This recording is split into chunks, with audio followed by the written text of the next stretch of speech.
Right. ఇక పదవి అంటే కేవలం అలంకారం మాత్రమే కాదు, అదొక బాధ్యత అనే రాజకీయ మంత్రాన్ని పార్టీ నేతలకు గట్టిగా ఉపదేశించేందుకు జనసేన అధినేత ఉప ముఖ్యమంత్రి పవన్ కళ్యాణ్ సిద్ధమయ్యారు. కూటమి ప్రభుత్వంలో నామినేటెడ్ పదవులు పొందిన జనసేన నేతలందరితో డిసెంబర్ 22న పదవి బాధ్యత అనే పేరుతో ఆయన ప్రత్యేకంగా సమావేశం కానున్నారు.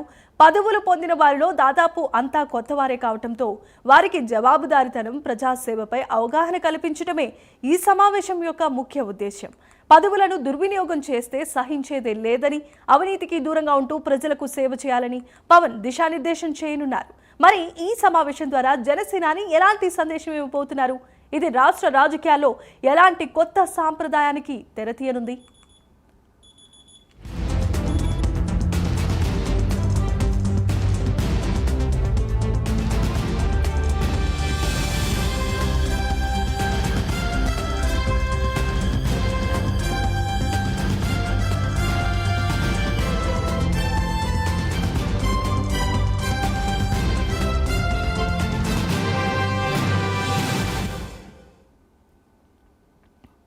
రైట్. ఇక సూపర్ ఎక్స్క్లూజివ్ న్యూస్ చూస్తున్నాం. పదవి అంటే అలంకారం మాత్రమే కాదు, అదొక బాధ్యత అనే రాజకీయ మంత్రాన్ని పార్టీ నేతలకు గట్టిగా ఉపదేశించేందుకు జనసేన అధినేత, ఏపీ ఉప ముఖ్యమంత్రి అయిన పవన్ కళ్యాణ్ సిద్ధమైనట్లుగా తెలుస్తోంది. కూటమి ప్రభుత్వంలో కొత్తగా నామినేటెడ్ పదవులు పొందిన జనసేన నేతలందరితో డిసెంబర్ 22న పదవి బాధ్యత అనే పేరుతో ఆయన ప్రత్యేకంగా సమావేశమవుతారు. ఇదే అంశానికి సంబంధించి మరిన్ని అప్డేట్స్ను అందించడానికి మా కరెస్పాండెంట్ రాజ్ కుమార్ సిద్ధంగా ఉన్నారు. రాజ్ కుమార్, చెప్పండి.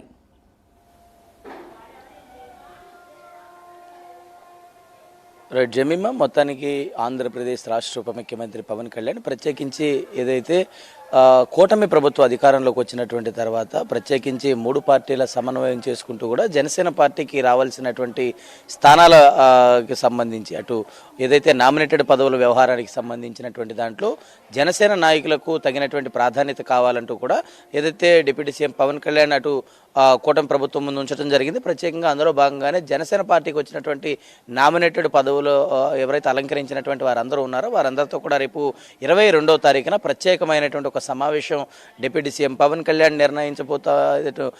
నిర్వహించబోతున్నారు. ప్రత్యేకించి ఈ నిర్వహిస్తున్నటువంటి నేపథ్యంలో దాదాపుగా దీనికి ఒక కొత్త అర్థాన్ని శ్రీకారం చుట్టడం జరిగింది. ఏదైతే ఇటు పదవి బాధ్యత అనేటువంటి ఒక కార్యక్రమాన్ని ప్రత్యేకంగా పెట్టడం జరిగింది. ఎందుకంటే ఎవరు తీసుకున్నట్టు రాజకీయ నాయకులు ఎవరిని తీసుకున్నా కూడా అది ఈ పదవి అనేది అందరూ కూడా గుర్తుపెట్టుకోవాల్సిన పదవి అనేది ఒక ఏదైతే ఒక హోదానో ఒక అలంకారమో లేదంటే తా మీద ఒక ఉన్నతమైనటువంటి స్థానం, అది ఒక బాధ్యత. ఎందుకంటే ప్రజల తరపున సేవ చేయడానికి అటు వారికి వచ్చినటువంటి ఒక మంచి సువర్ణ అవకాశంగా భావించి ప్రజలకు సేవ చేసేటువంటి ఒక గొప్ప తరుణం కాబట్టి దాన్ని సద్వినియోగం చేసుకోవాల్సిన అవసరం ఉంది. అది గ్రామ స్థాయి నుంచి రాష్ట్ర స్థాయి వరకు ఏ స్థాయిలో ఉన్నటువంటి పదవైనా అది సేవ చేయడానికి ఒక మంచి సువర్ణ అవకాశంగా భావించి దానికి సేవలు అందిస్తుంది. ఖచ్చితంగా మరొకసారి వివిధ హోదాల్లో పనిచేసేటువంటి అవకాశం ఉంటుంది. కాబట్టి దీన్ని ప్రతి ఒక్కరు కూడా గుర్తు చేసుకోవాల్సిన అవసరం ఉంటుంది. అది పదవి అనేది ఒక బాధ్యతగా భావించాల్సినటువంటి అవసరం కూడా ప్రతి ఒక్కరి మీద ఉంటుందని